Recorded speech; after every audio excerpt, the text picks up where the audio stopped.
Bienvenidos.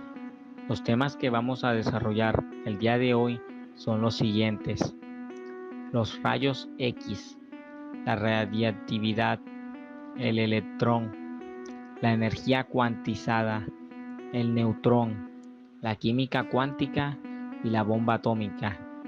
Comenzamos.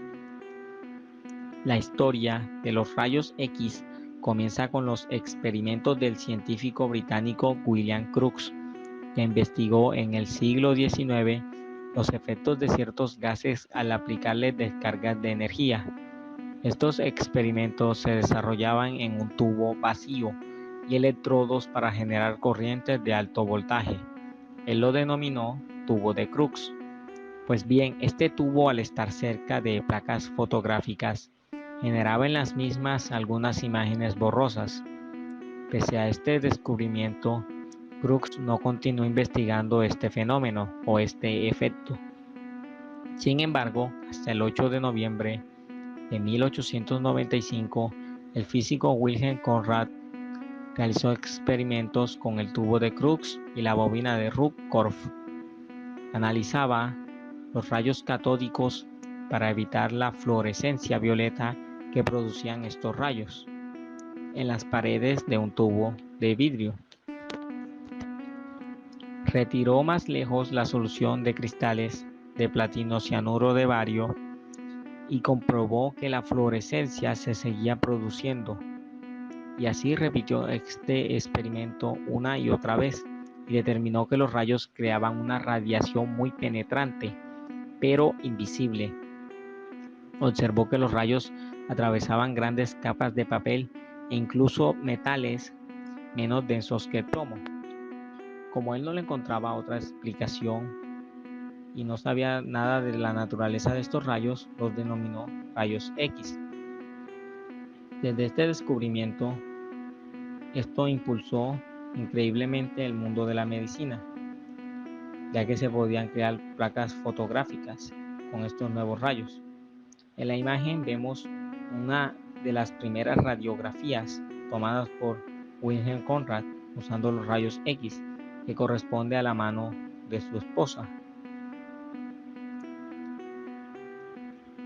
Gracias a este descubrimiento, también se pudieron hacer importantes aportaciones en otros campos, por ejemplo, el de la genética, cual ayudó a resolver el enigma de la doble hélice del ADN. La historia de los rayos X comienza con los estudios del físico Antoine Henri Becquerel. Sus experimentos consistían en determinar si un cuerpo fosforescente era capaz de emitir rayos X. Después de esta idea comienza con su experimento con unos materiales fluorescentes y fosforescentes. Prepara cada uno de esos materiales y los coloca sobre una placa fotográfica envuelta entre dos finas hojas de papel negro y deja todo expuesto a la luz del sol durante varias horas. Todos los resultados fueron negativos, excepto con una sal de uranio que había velado la placa cubierta por el papel, lo cual era un indicio de que la muestra emanaba una fuerte radiación. Becquerel interrumpió su experimento debido a que los días estaban nublados y dejó todo el montaje de las placas guardado en un cajón y por lo tanto a oscuras. Sin embargo, tanto fue su asombro cuando reveló esas mismas placas y observa que la fosforescencia no había disminuido como era de esperarse, sino que era más intensa. De allí se concluye que la luz solar no había sido necesaria para que esa sustancia emitiese una radiación. Después comprobó experimentalmente que la radiación no tenía que ver con la fosforescencia, sino que dependía del material mismo, el uranio en este caso.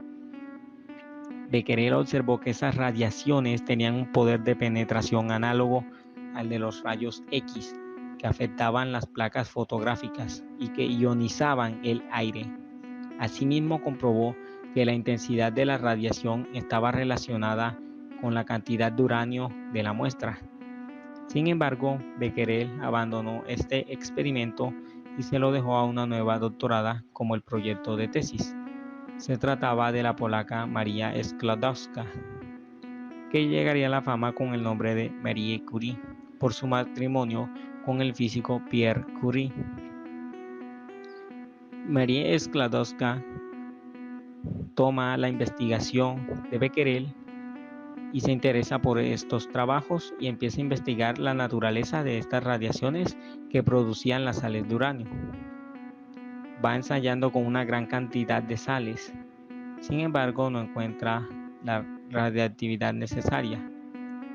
Sigue probando con resultados negativos, pero cuando llega a la pechblenda, que es un mineral constituido por un 80% del óxido de uranio, observa que su poder ionizante es varias veces mayor que el que correspondería al mismo peso del uranio puro.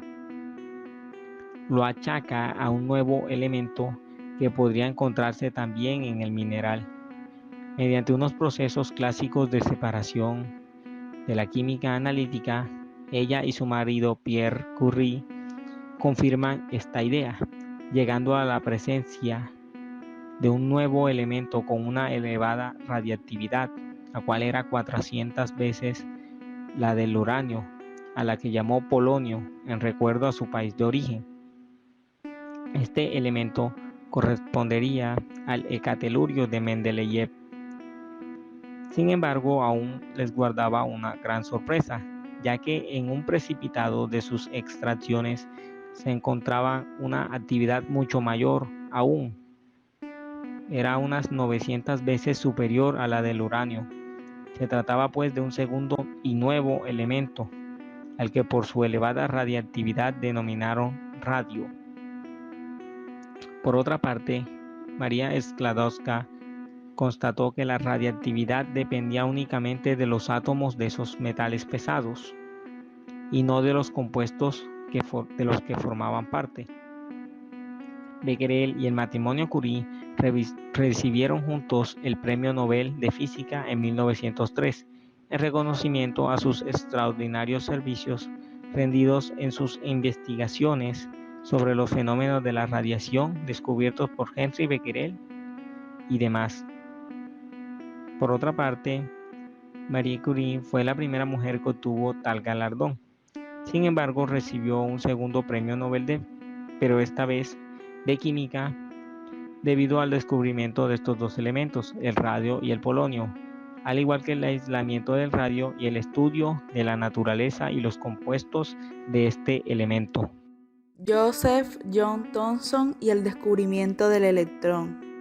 El físico Joseph John Thomson comenzó a experimentar con tubos de rayos catódicos, que son tubos de vidrio sellados en los que se ha extraído la mayor parte del aire. Al aplicar un alto voltaje entre los electrodos, que se encuentran uno a cada lado del tubo, un rayo de partículas fluye del cátodo al ánodo. El rayo puede ser detectado al pintar el extremo del tubo correspondiente al ánodo con un material conocido como fósforo. Cuando el rayo catódico lo impacta, el fósforo produce una chispa o emite luz. Para verificar las propiedades de las partículas, Thomson colocó el tubo de rayos catódicos entre dos placas con cargas opuestas y observó que el rayo se desvía, alejándose de la placa cargada negativamente y acercándose a la placa cargada positivamente.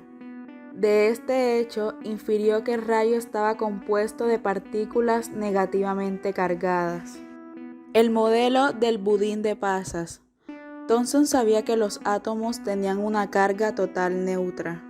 Por lo tanto, razonó que debía haber una fuente de carga positiva dentro del átomo que balanceara la carga negativa de los electrones. Esto llevó a Thomson a proponer que los átomos podían describirse como cargas negativas flotando en una sopa de carga positiva difusa. A menudo llamamos modelo de budín de pasas del átomo a este modelo, debido al hecho de que su descripción es muy similar a un budín de pasas. Rutherford y el núcleo atómico. En su famoso experimento de la lámina de oro, Rutherford colocó una muestra de radio dentro de una caja de plomo con un pequeño agujero. La mayoría de la radiación era absorbida por el plomo, pero un rayo delgado de partícula alfa era capaz de escapar del agujero en la dirección de la lámina de oro.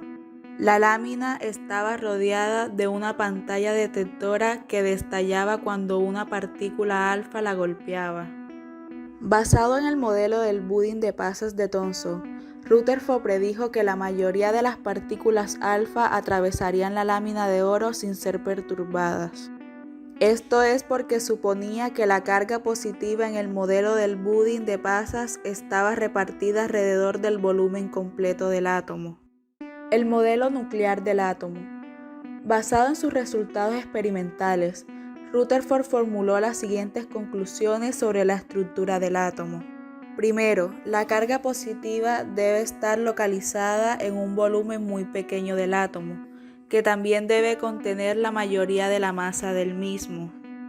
Esto explica cómo una pequeña fracción de partículas alfa eran desviadas de manera drástica.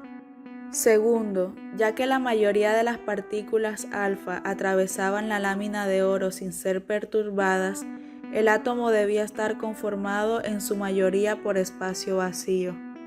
Estas conclusiones llevaron a Rutherford a proponer el modelo nuclear, en el cual un átomo consiste de un pequeño núcleo positivamente cargado rodeado por electrones cargados negativamente. Energía cuantizada. Niels Bohr, Max Planck y Albert Einstein. El efecto fotoeléctrico. Cuando la luz brilla en un metal, los electrones pueden ser expulsados de la superficie del metal en un fenómeno conocido como efecto fotoeléctrico. También a este proceso suele llamársele fotoemisión y a los electrones que son expulsados del metal fotoelectrones. Estos no son diferentes de otros electrones.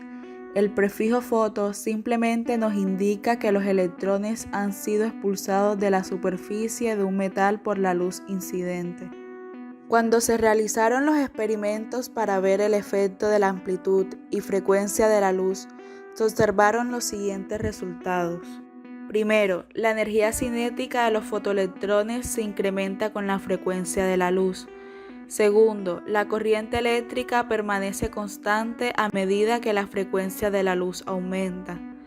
Tercero, la corriente eléctrica aumenta con la amplitud de la luz. Y cuarto, la energía cinética de los fotoelectrones permanece constante a medida que la amplitud. Este modelo fue desarrollado por Albert Einstein, quien propuso que la luz a veces se comporta como partículas de energía electromagnéticas que ahora llamamos fotones.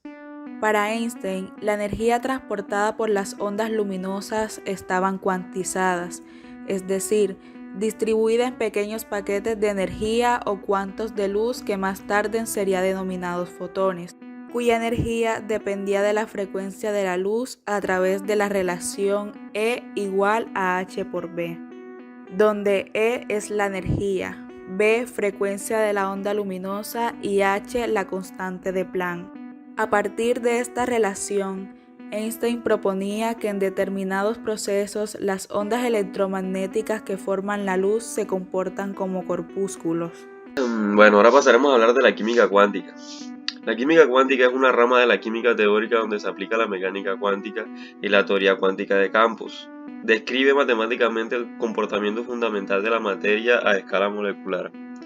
Una aplicación de la química cuántica es el estudio del comportamiento de átomos y moléculas en cuanto a sus propiedades ópticas, eléctricas, magnéticas y mecánicas, y también su reactividad química, así como sus propiedades redox. El estudio de la química cuántica tiene una fuerte y activa relación con algunos campos científicos como la física molecular, la física atómica y la fisicoquímica. Las contribuciones al respecto provienen tanto de físicos como de químicos. Frecuentemente se considera como el primer cálculo de la química cuántica el llevado a cabo por los científicos alemanes Walter Heitler y Fritz London. El método de Heitler y London fue perfeccionado por los químicos estadounidenses John Slater y Linus Pauling para convertirse en la teoría del enlace de valencia. En este método se presta atención particularmente a las interacciones entre pares de átomos y por tanto se relaciona mucho con los esquemas clásicos de enlace entre átomos. En pocas palabras, según la mecánica cuántica, las partículas y ondas no tienen un lugar definido en el espacio, pues éstas se reparten en una distribución de probabilidad. La imagen de la derecha podemos ver en las partes luminosas es donde hay una mayor probabilidad de encontrar electrones en un átomo.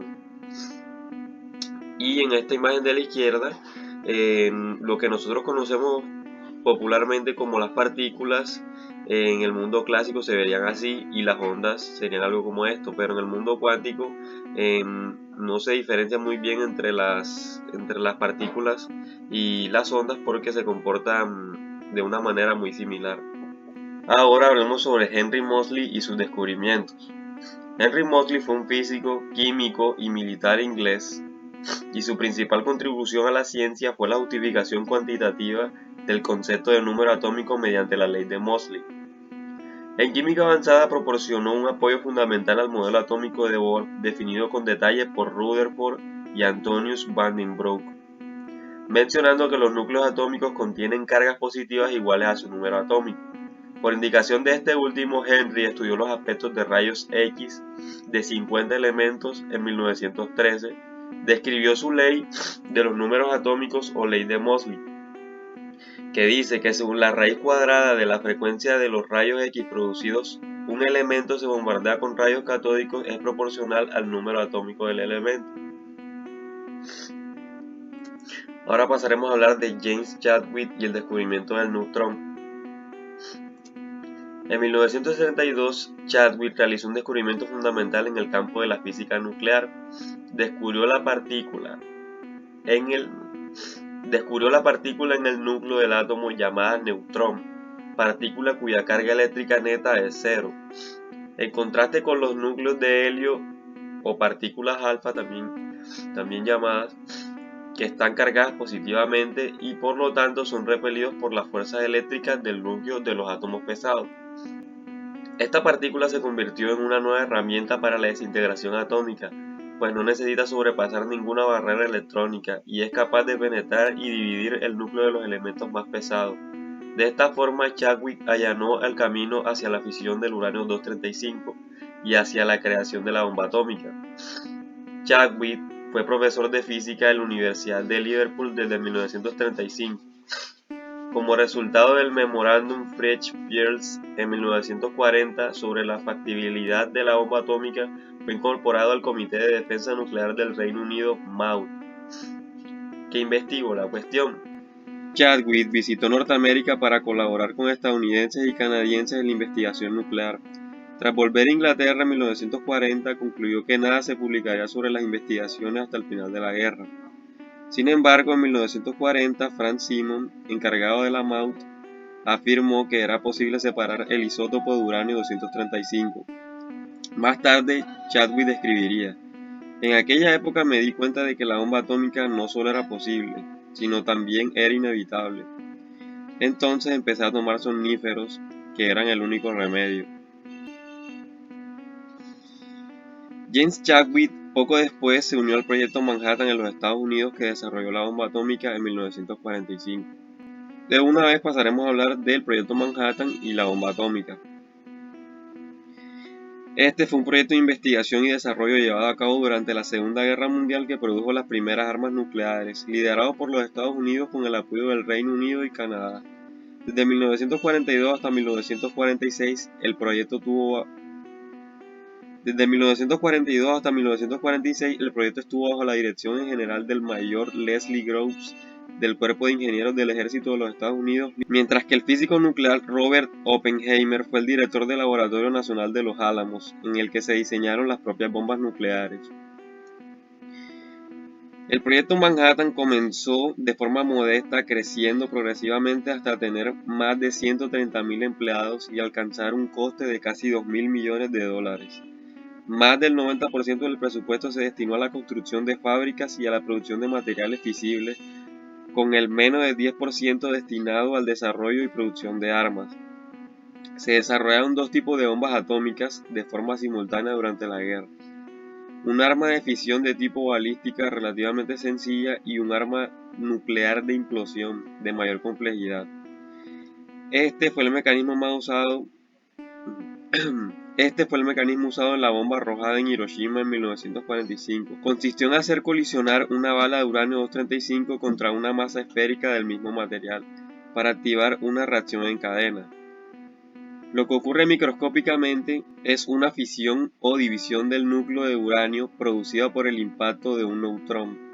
Esta división da lugar a dos nuevos núcleos que a su vez emiten más neutrones que terminarán impactando y dividiendo a más y más núcleos. Todo este proceso libera una cantidad de calor enorme.